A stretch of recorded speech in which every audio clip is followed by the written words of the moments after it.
Welcome to Choice Classic Radio, where we bring to you the greatest old-time radio shows. Like us on Facebook, subscribe to us on YouTube, and thank you for donating at choiceclassicradio.com. The Columbia Workshop presents Night Patrol. Tonight, the Columbia Workshop attempts an experiment in realism, an effort to recreate in sound alone the mood and action which transpires during a single half hour of a policeman's night patrol. In achieving this end, we shall utilize no music. Instead, the rhythmical sound pattern of footsteps, those footsteps which echo so clearly from the sidewalks late at night, will underlie the entire sequence of events and will, we hope, convey the changing tempo of the action. This evening's presentation was written by Stuart Hawkins, who is also the guest director of the program.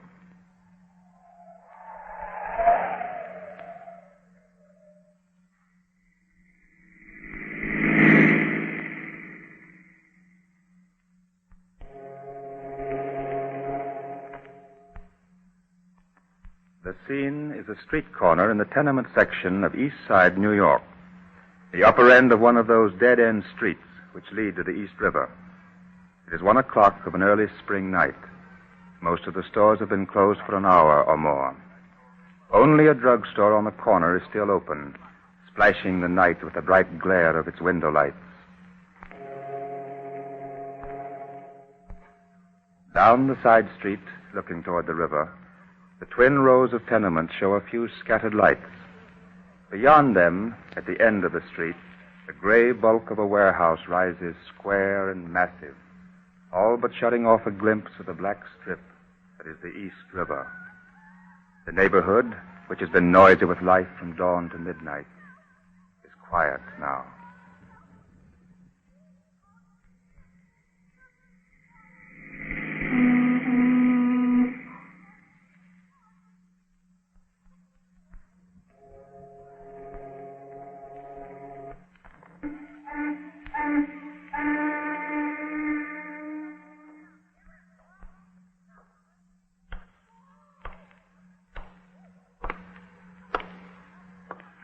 Quiet tonight.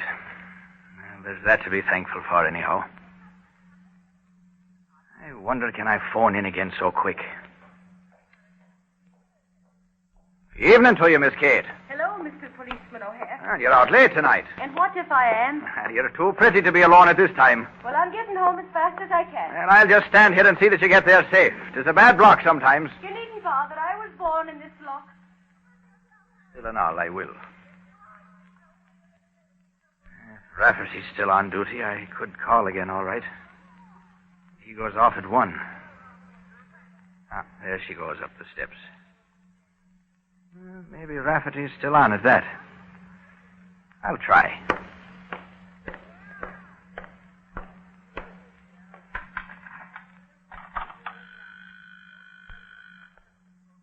Kliegman, 13th Precinct. Oh, Kliegman. O'Hare, Shield 951, reporting in from box 241. All quiet. Well, what are you calling now for, then? I'm giving you a bit of extra service. I got enough to do without getting extra service from you flatfoot. Well, listen. Tell me, has there been any calls for me from my home? From your hook. Say, what do you think I am, a public service or something? Oh, I just thought maybe there There's might... been no messages. Now go on, get back to your beat. All right. Some of those guys in the desk jobs, and they think they're as big as a third deputy commissioner. Oh, well.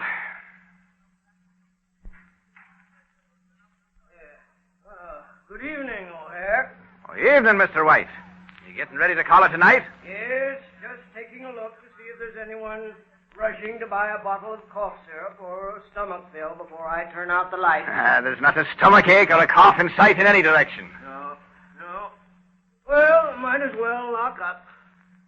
To do you no harm to wash your windows, neither.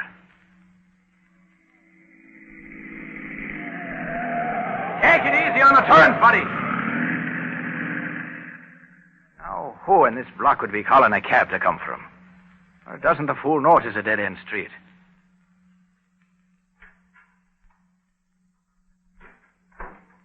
It's surprising how much darker it is when your lights go out, Mr. White. Eh? Oh, yes. They're bright. They should be. Lord knows they eat up enough current. It is a good evening, isn't it? Aye, all it lacks is a moon. How's the drugstore business these days? Not too good, but not bad, not bad. Tonight, until just after 12, we were quite busy. But this last hour, dead. I wonder you stay open so late. Yeah, so does my wife. But you can't tell. Sometimes the folks need things after midnight. There's so many children around here, and they always seem to wait until nighttime to get sick. They do indeed. There's one of mine now. I thought he'd do that. Eh? What? That cab. He came spinning into the block like he was driving a fire truck. Now he finds it's a dead end and must turn around and come out. Yeah. They're a stupid lot. If they weren't, they wouldn't be hacking. Hey! What? If you'd slow down 2 seconds to read the sign on the lamppost, you'd have saved yourself 2 minutes of backing and turning down there. What? Oh, yeah. Yeah, sure. Okay, Sergeant. Yeah, they do that often. I suppose they think all the blocks are cut through the way Beekman Place is. Ah, they don't think anything. Oh, but I was saying, my kid. Huh? Tell me, what do you know about diphtheria, Mr. White? Diphtheria? My gracious, I hope your child That's the devil of it. I don't know. He's been acting funny all afternoon, and just before I left the house, he woke up screaming and coughing, and his little head so hot. How old is he? Just over 3. Old enough to feel awful sick, but too young to tell you where. The wife's scared to death of diphtheria. You called a doctor, didn't you? Oh, sure. Only he hadn't come when I had to leave. And, well, a man can't help wondering. Of course.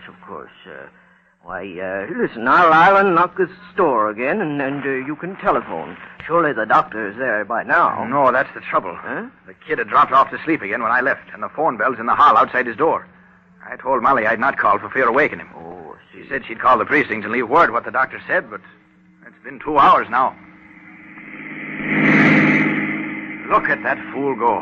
Yeah, a deserted avenue is a great temptation to them, I suppose. It tempts him into the hospital in time. Mm-hmm. Well, Mrs. White will be wondering where I am. I'm sorry about your boy, O'Hare. Oh, it's probably nothing serious. Only he looked so hot and little lying there, and the wife being scared of diphtheria, you know. Yes, I know. But let's hope that no news is good news. Those old sayings have a way of being true somehow. Good night. Yeah, I keep telling myself worrying will do no good. Good night.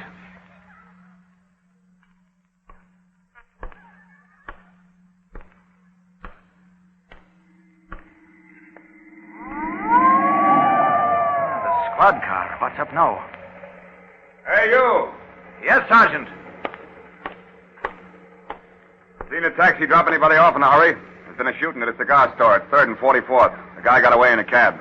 No taxi dropped anybody off, but one went whizzing on up the avenue maybe 2 minutes ago. Maybe not so long. Well, that might be it.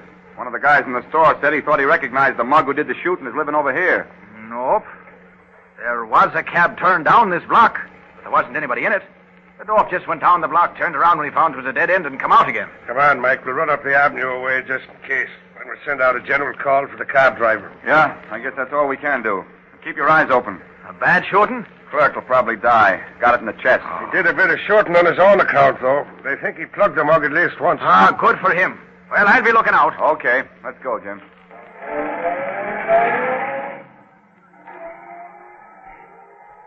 By now, that cab is up at 86th Street. But the boys will have a nice time driving fast anyway.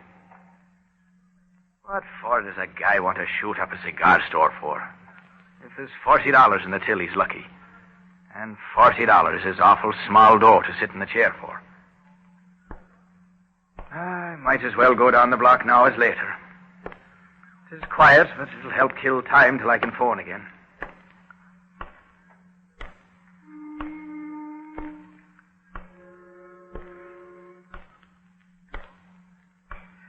She said diphtheria could take a little one off in a scant minute, quicker than you could do anything for it. The doctor's been there long since. He'll have found out what it is. The boy looks so small in the bed, so awfully small and weak. Hello, there's someone sitting on the steps 3 houses down.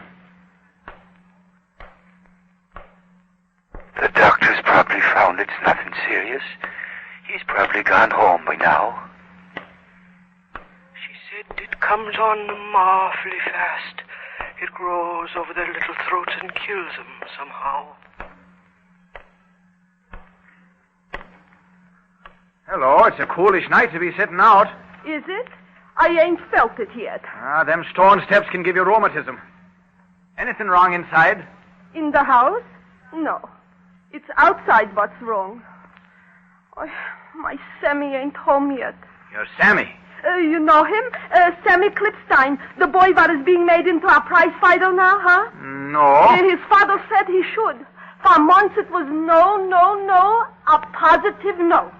For boxing in the gymnasium, all right. But for fighting in the ring, no. Until last week came by us a man from the fight club and says Sammy should lick anybody in town. And the father says yes, all right. You don't say. So tonight was the fight? And now no Sammy. Where was he fighting? At the St. Nicholas.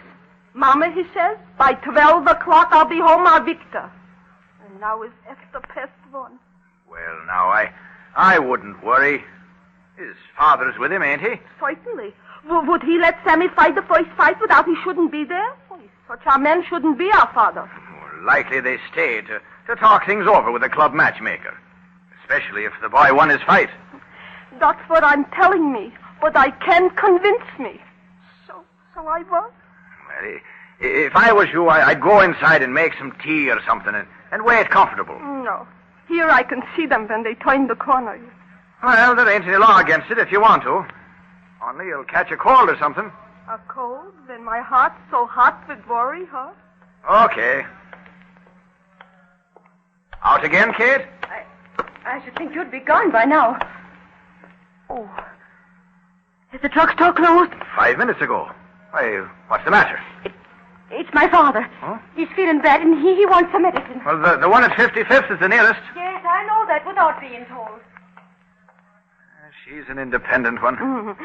Father's sick. Yeah, it's her brother. And drunk. You should have seen the way he sprawled out from the taxi. Why, his neck he should have broken. Her brother? What taxi? What taxi? The one that came down the block just now. Did he wait till it stopped, maybe?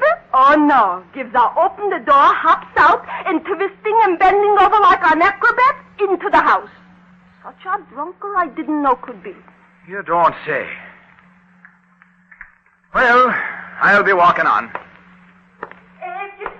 Sammy, please, Mr. Officer, send them home, yes? Sure. So there was someone in the cab.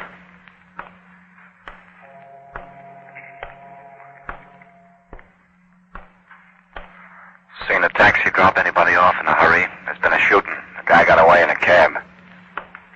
You were worrying about the kid. You didn't watch the cab. Kate's brother wouldn't be doing a shooting. He's wild, maybe, but not that wild. One of the guys recognized the mug as living over here. But Kate acted awful funny.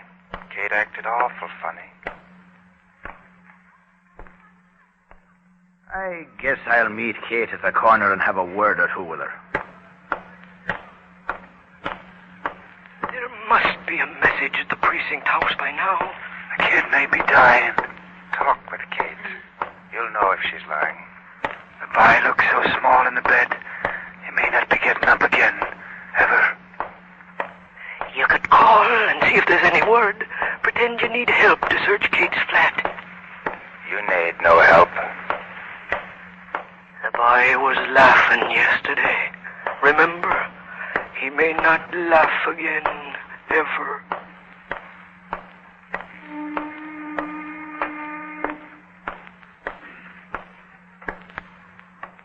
Oh, it couldn't be Kate's brother. Why, 'tis silly.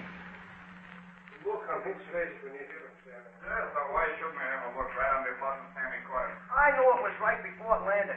It was open as wide as a door. 2 minutes and 14 seconds of the second round, Dudley. Hey, you fellas. Yeah, what is it, Copper? Is one of you Sammy Klipstein? He's one of us, Sammy Klipstein. Yeah, I'm Sammy. Sure, he's Sammy. Sammy Bettling Klipstein, Mr. Officer. The second round, he marks out Dutch accounts. Sweet as sugar, he did it. My boy, he is my son.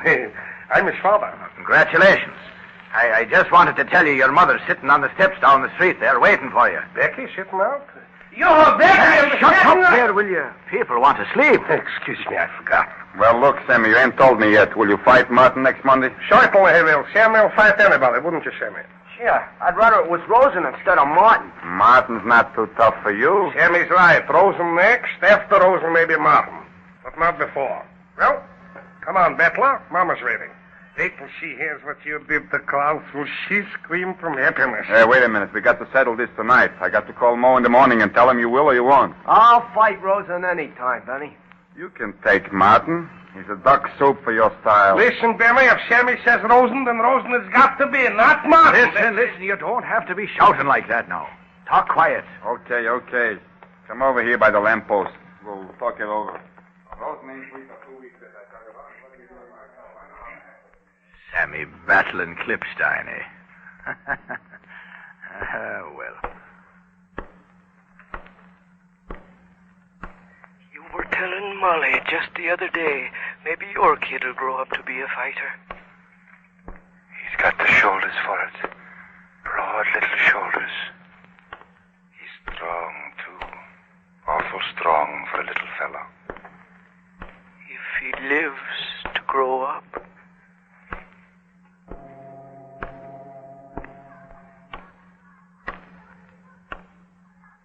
Kate's not in sight. There's time to call the precinct house and see if there's word. They can bawl me out and be damned to them.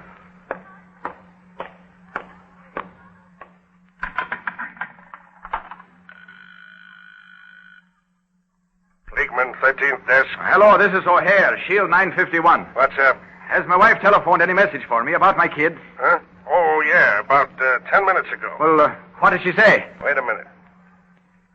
For the love of heaven, man. For the love of heaven, man. Here it is. Yeah? The boy's got a high fever.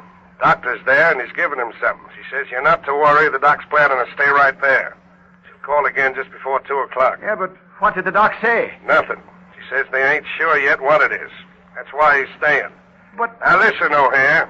There's official orders for you. There's been a hold-up and a shooting at a cigar store on 44th and 3rd Avenue. The man was wounded but got away. Keep your eyes open for him. Yeah, I know. The squad car stopped by here and told me. Okay. See that you keep a lookout and don't go wool gathering about that kid of yours. That's all. I'll gather no wool. Oh, well. Doctor's staying right there, eh? That sounds like he's worried. The boy's got a high fever. They're not sure yet what it is. The doctor wouldn't stay if it weren't bad. The poor little mite, so small and fretting so. So little and weak and small. Oh, there's Kate coming now. You made good time, Miss Kate. I ran partway. I'm sorry to hear your father's ailing. What is it? His head splitting, he said. Oh. What did you get for it? Aspirin. Yeah, that's a big package of aspirin. Well, I got other things, too. Sure, and I'm sorry the old fella feels bad. So you've said. He's a good man. Yes, many's the time we've talked over the world in its queerness before he went in for the night. I hope this is nothing serious. Well, I'm sure it's not. He'll be all right by morning. Maybe you should have a doctor. There is no need of that. And there's no need for you to escort me to the house this way, neither. Oh, 'tis a pleasure, Miss Kate. Mr. Officer, is that my Sammy by the corner house? It is. His father's with him. They're talking business, Mrs. Clipstein. And Sammy won his fight. He won the fight. He did. Didn't I tell him he should? I said if you must fight Sammy, then we are a good fighter. And I hope he'll always mind you as good as he did tonight. Well, here I am. Thank you for walking with me. Now, maybe I'd better come up with you. The old man might no. There's nothing you could do. Thanks. Still, I think I'll look in on him. It might cheer him up. But Oh, sure, he'll be glad to see me. I thought you weren't supposed to leave your beat. And for your father, I'll wink at the rules this once. Lead away. I wish you wouldn't. There wouldn't be anything up there you wouldn't be wanting me to see, would there? Of course not. Come on, then.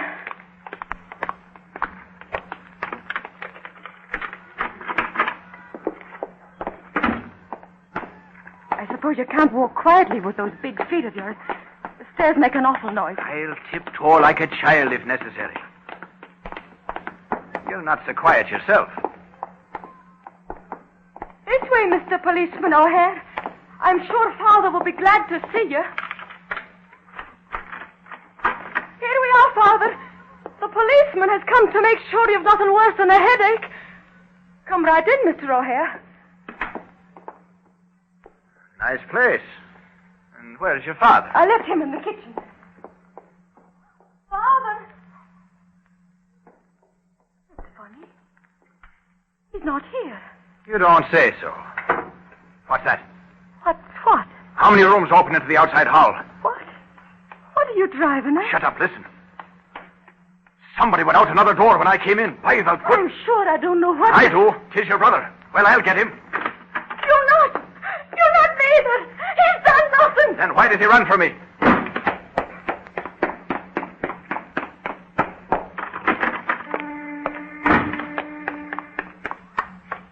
Which way did he go, Mrs. Clipstein? Did you see him? That way, to the river. He started this way, but he saw my Sammy and Papa and then the other way.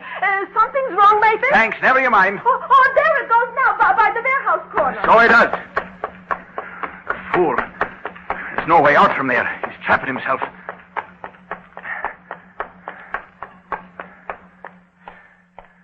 Around this corner. Easy now. Nothing. He must be down at the end.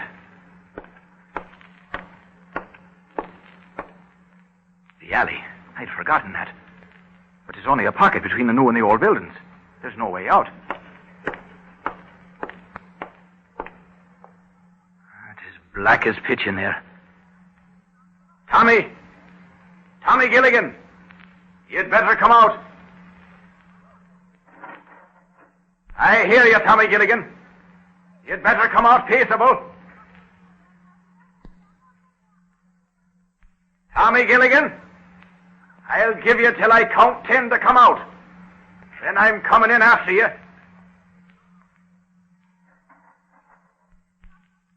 1,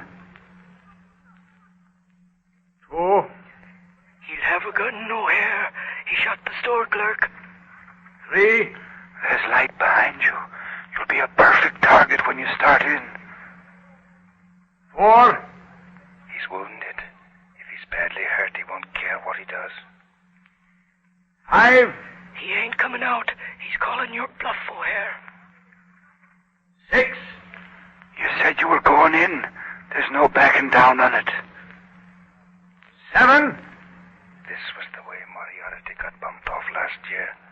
Going into a dark alley after a killer. 8.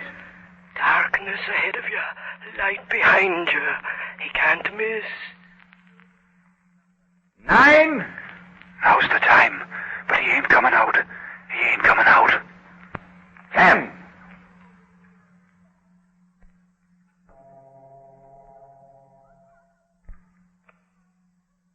The shadow's darkest along the other side of the alley. If I can get over against that wall, he can't see me so well. Here goes.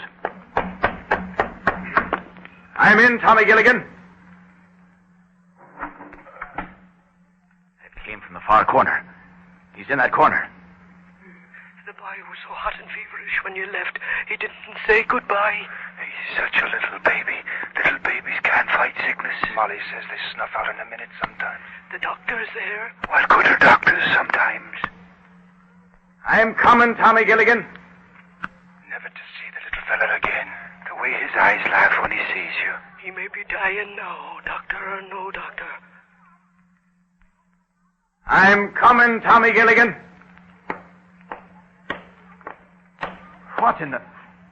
Gilligan! What is... Man, look up here. Tommy! Blood. He was wounded. Bad. He's done for. No pulse at all.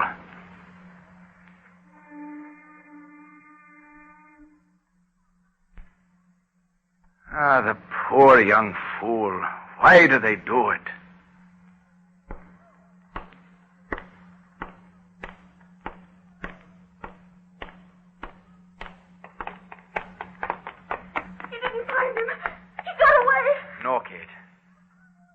I found him. You didn't. But where? He's in now, Kate. He's at the end of the alley there. How is he? Why have you left him? He'll do no more running, Kate. You killed him! I know you killed him! No, Kate. He killed himself. Trying to run away with a wound like that. Oh. He was dead when I found him. Tommy. Oh, my little Tommy. Oh, in heaven. But why? Why? Steady now. I know. I'll be all right. Can I go to him? If you wish. Just so he won't be alone.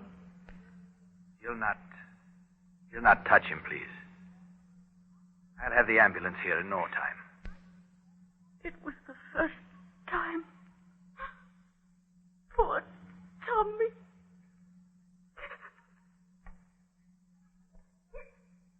He couldn't even do a good job of being bad. Could he?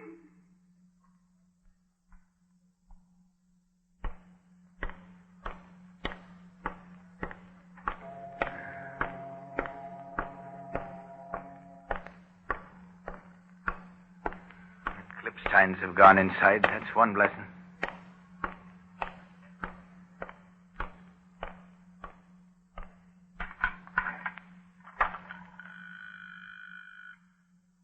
Fleetman, 13th desk. Hello. O'Hare, Collins, Shield, 951. Yeah? Listen, send up the ambulance and the coroner. I think I found the guy who did the cigar store shooting. He's dead. Yeah? Where? In an alley at 50th and the river. I'll be waiting to show the boys the spot. Okay, they'll be on their way in a hurry. And, O'Hare. Huh? Your wife called. My wife? Well, what did she say? There's nothing to worry about. The kid's got the measles. Measles? Measles? Huh. Nothing but the measles. The saints be praised. Good evening, officer. Good evening, dear.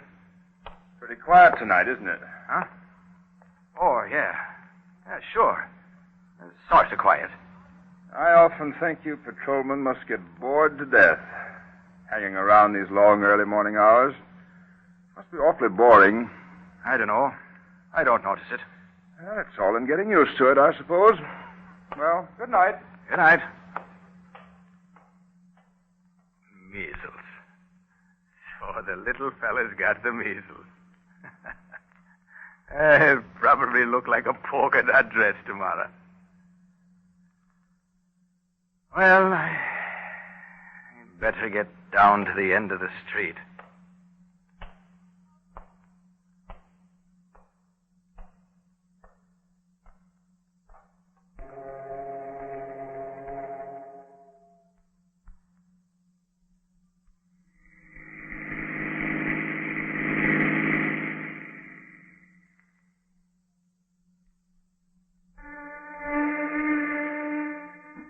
You have just heard Night Patrol, Columbia Workshop experiment in the use of rhythmical footstep patterns to create an accurate picture for the listener of the action of Policeman O'Hare.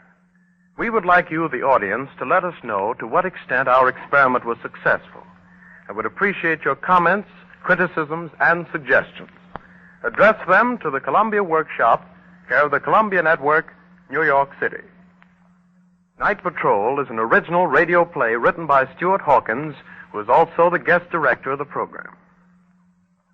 The Columbia Workshop wishes to thank the hundreds of listeners who are actively participating in our experiments by sending us their criticisms, comments, and suggestions.